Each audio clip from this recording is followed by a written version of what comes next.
Okay, we're in the 7th module already of the course. We're moving on.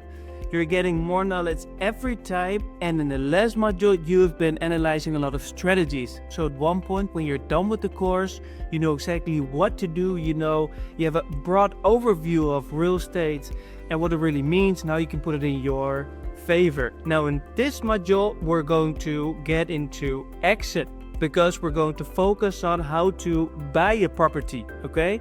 We're going to talk about everything that is involving buying a specific property, and in the end I'm going to give you a kick under your, of course a positive one, a kick under your ass, because I'm going to put you to work. I'm going to give you homework and we're going to get our hands dirty.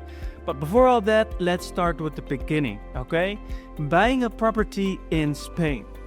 Just a quick introduction, what it really consists of. In Spain, you have 3 phases of buying a property. We've been talking about it already.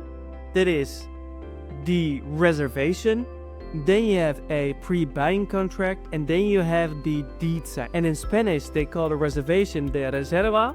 Then you have the pre-buying contract, the second phase. They call it the contrato de Arras, a pre-buy contract. And then the deed signing, they call the escritura. Okay, 3 phases. So when do you do the reservation? The reservation, you do that when you find a property, it's meeting your criteria, and you are putting in an offer.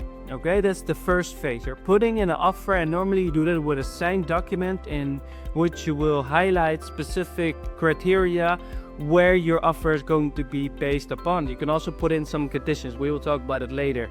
Then you move to the next phase, and that is the pre-buying contract. By the way, in the reservation, the reserva, you normally pay 1% of your purchase or offer price. And then you move on to the pre-buying contract. That is normally between around 10 working days, can be shorter, can be longer.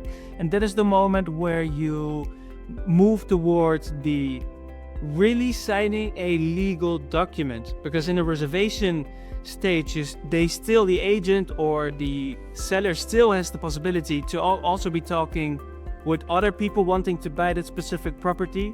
In the pre-buying phase, they cannot do that anymore. So once you put your signature on the contrato de Arras, then they're legally binding to be following up with you as a interested buyer. Okay, so it's the first time a legal document that you are moving towards a sale or a purchase, for your case now, for example. Okay, and normally you pay there 10%. So the first phase 1%, then 10%.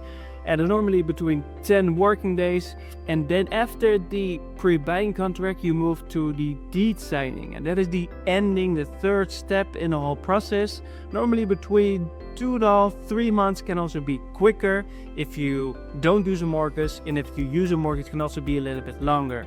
And that is the moment where you pay all the other percentages that are still left to be purchasing, of course, that specific property. And not only that, because you need to pay the purchase tax and some other costs that are involved with a purchase, a deed signing in Spain, for example the notary, other costs that we will get to that after as well. Now, what is then important of buying a property in Spain is that you need to have your core team ready and lined up, right? Because there are specific phases in purchasing a property.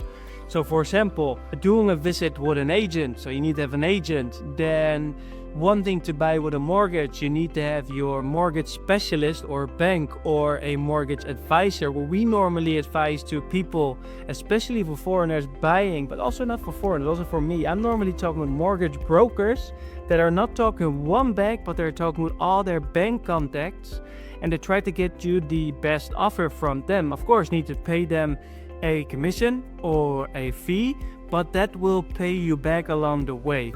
And what more? For example, if this is your first property and if you find it difficult to be analyzing all the documents, you can also talk with somebody that's helping you. It's also normally called a personal shopper. Then if you move towards the legal side of the purchase, for example, the documents that you need to sign, the contrato de Arras and the escritura, so the pre-buying contract and the deed signing contract, you can also talk with a lawyer. Lawyer is a legal lawyer that needs to be specialized into real estate so that they really understand you, especially with the more difficult or perhaps complex projects that you're signing. For us as real estate investors with a lot of experience, we have already been doing quite some purchases before. We don't need a lawyer. But again, if this is your first, second, or perhaps even third time, it could be advisable to just have a second opinion lawyer looking at the contracts that you're signing. Well, then probably we're forgetting a lot of other people, because then after the buying process, you need to have your architects in place, all the people that we talked about before. But your core team, as you can see now, the buying process, the action is getting together, and you need to have the right people surrounding you to be discussing, brainstorming about what you're doing so that you're confident of making the right decision. Okay, we're going to buy a property, and we'll explain you way more in this whole module.